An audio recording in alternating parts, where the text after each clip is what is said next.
Hey guys, you know what time it is. It's time to get her done, right? All right, let's get to it. Let's grab a 14mm wrench, 2016 Kia Soul. We're doing rear brakes. 14mm wrench. Let's just give her a little slap. This is gonna work for multiple years, not just 2016. We'll get them both loosened. All right, we're in Michigan, so it gets pretty rusty here. I just finished the other side and the pads were like completely locked in to the mounting bracket. We had one slide hardware that was locked up, and we'll see how everything goes on this side though. Take our screwdriver and try to just pry her out of there. She doesn't want to come out. There we go. Beautiful. Now, to compress these calipers, you need a special tool. See this little tool, this little block, it goes on the end of an extender. That's what I'm going to use for this, just because it's quick and easy. And I have a professional tool kit, but we don't need it for this one. This tool is like a couple of bucks at the parts store, Harbor Freight, whatever. It's going to lock into your two little grooves on your caliper.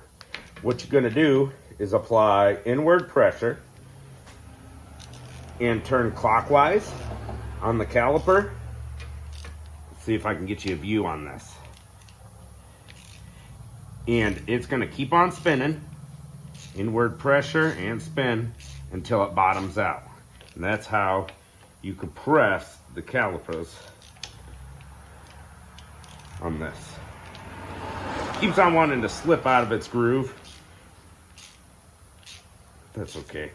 Inward pressure, clockwise spin. All right, we got her turned all the way in. So that was real easy. Now we're just changing the pads on these, not the rotors. The rotors look decent, a little bit of rust lip. That's what he requested, just some fresh pads to get them by for now. I'd recommend getting the rotors turned or changing them at this point, but hey, whatever you want, bud. These pads are really thin, pretty rusty. We're gonna take our 14mm ratchet and just smack away. Here we go. Get one loose, but not all the way out. And then we'll take this bottom one out. All right, so if you are doing the rotor, after you take this mounting bracket off, you can take the rotor off. It's got two set screws here, Phillips head. They do not like to come out. A little torching helps. Little propane torch, MAPP gas torch, oxyacetylene torch, whatever. But typically they come out for me with impact screwdriver. It's a fat screwdriver. You can get a whole kit for like 15 bucks at Harbor Freight. I got one for. You put it on the screw head. You turn it to the left and hit it with a hammer. Works great for these. And I dropped one of my bolts. Go get back up there. Time to get the other one out. Once you get the other one out, don't let this fall on the ground. This one has enough of a rust lip, it shouldn't go nowhere. There we go. There we are. Part of that pad just fell right apart. Definitely needed to be changed. Here's the friction surface of the pad right here. Just broke it in half. It fell right off the backing plate. Here's our slide hardware. Not locked up on this one. I'm going to show you how I clean these brackets, and this is an important step that most people skip, doing it at home, but we ain't going to skip it.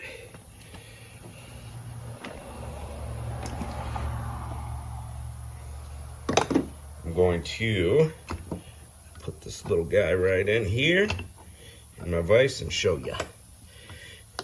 You can use a wire brush or whatever you want to clean this out with. My favorite tool is my Dremel. All right, there's our bracket right here. And we've got our slide hardware here. We won't mix them up because one of them will have a rubber bushing. There's one. Here's the other one. Those are 17mm hexes on them. You might have to spin them. See how nasty that is? That's not going to come off with a rag. We're going to wire wheel this. And not wire wheel that rubber bushing on the end, just wire wheel the metal.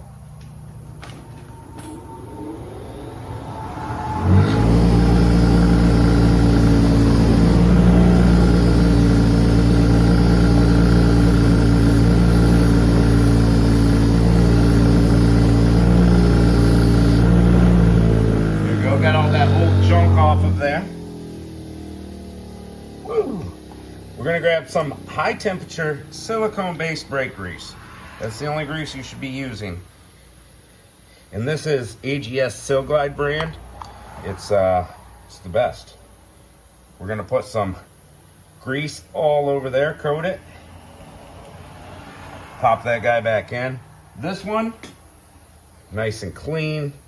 That grease is not solidifying, so it'll wipe right off.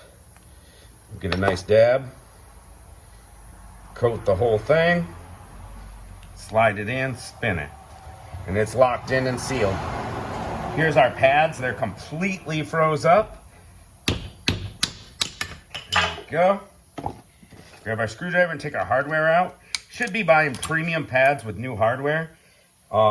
If your pads didn't come with new hardware, make sure you clean those up real well. So those pads were locked in because of all this rust in the grooves where the hardware sits, and the hardware itself swells up, locks the pads in, wears your pads out. All right, so I'm gonna take my favorite Dremel tool, and we're gonna clean this out.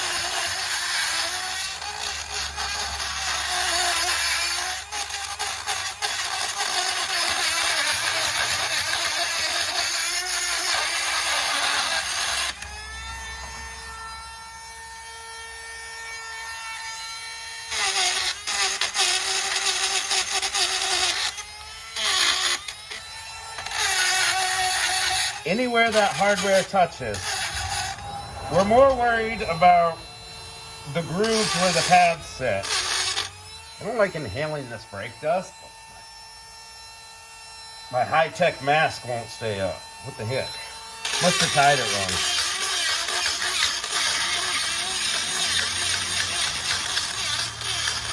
We need to get all that rust out of there.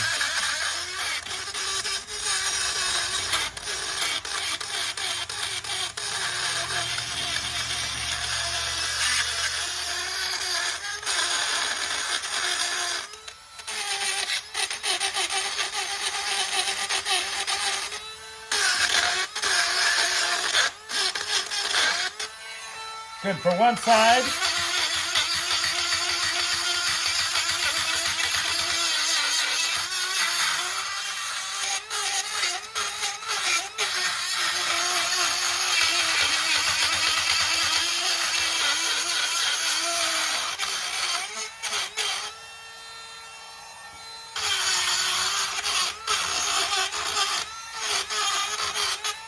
One more to go.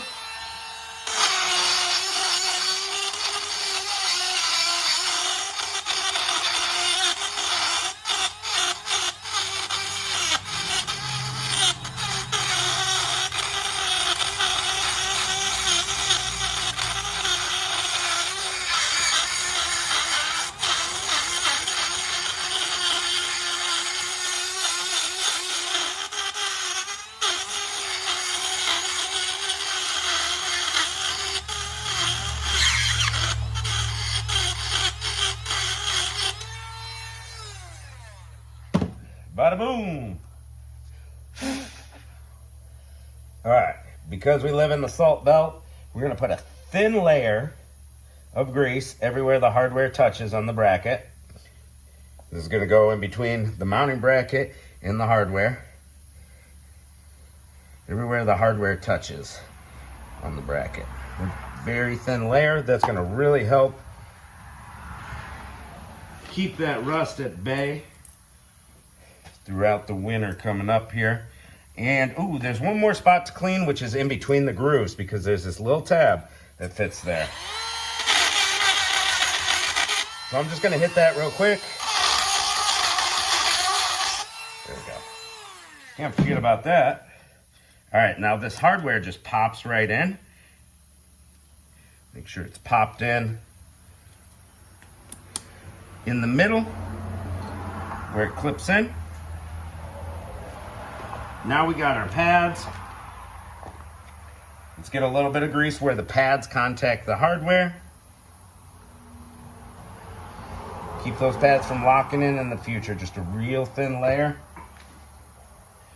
We got a squealer tab on this.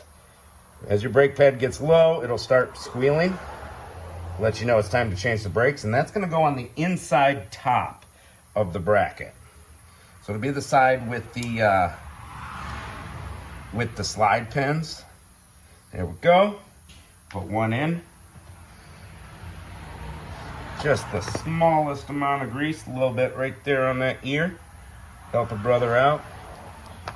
Make sure you got them facing the right friction way.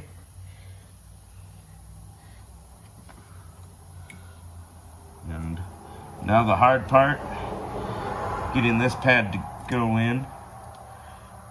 This guy is not locking into his little groove. Get in there, hardware.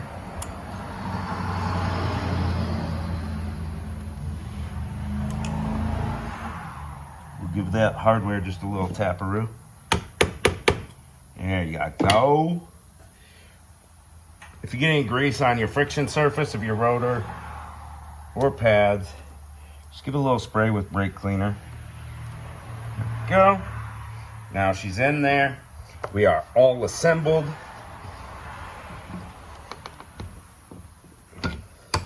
Perfecto. All right, let's run it back over for installation. So if you want to change your rotor or have them turned, get those two set screws out and then hammer right here on this hub surface. Or if you're changing the rotor and you don't care, hit it with a hammer on your friction surface. Who cares? You're changing it anyways. So we're going to slide that in the rotor and slide it so that it's lined up with your screws. So two of the pads will be the same. The outside pads will be the same. And the inside pads with the squealer tab should be on the top of these. So, I mean, it doesn't make a big deal, you know, whatever if you get them flip-flop. But the two inside pads, the squealer tab will be on opposite ears because it's flipping from one side to another. All right, where'd our ratchet go? Ratchet with the 14. There it is. We're gonna get these nice and tight. They're pretty big bolts. We're not worried about snapping them. Got one snug. We'll hit the bottom one now.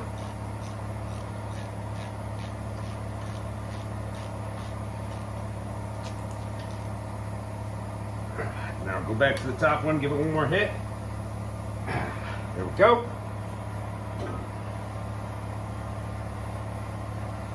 Take a big dab of grease. And we'll put a little bit of grease on our contact surfaces that contact the backing plate of the pad, which will be the two claws and the piston. Put it over the pad, push back on your sliding hardware. That one actually just went in, no problem, cool. Didn't even have to push back on it. Line them up. We're gonna get them first try. Nice. Really helps having a rotor that's straight. Get them lined up first try. Oh, went all the way in by hand. This one's a little, this one, the hex in the middle, it's like a 16, 17 mil, something like that. It's spinning. So let's grab 17 mil, that's what it was. So we'll grab a 17 millimeter wrench, put it on that, and then we can tighten this guy up. My hands got a little bit of grease on them, so it's hard to do by hand. Once we get these tight, job's all done, right? All we gotta do is put the tire back on, Well, after you get both sides done, pump your brake pedal so your brakes get tight again. Give it a good 5, 10, 15 pumps. And then we're gonna give it a brake bleeding. When we compress that caliper, we sent old fluid that has been getting hot up the brake hose. So we wanna get all that old fluid out, give it a good brake bleeding. So we're gonna pop this brake bleeder off there. I believe it's a 10 millimeter, loosen it, and do a brake bleeding on it. If you're not familiar with brake bleeding, watch a video on it. It's pretty universal for most cars. Not all cars, but pretty much. Nice and tight. And bada boom. That's the way she goes. 2016 Kia Soul rear brake pad replacement. Take care, guys. We'll catch you next time.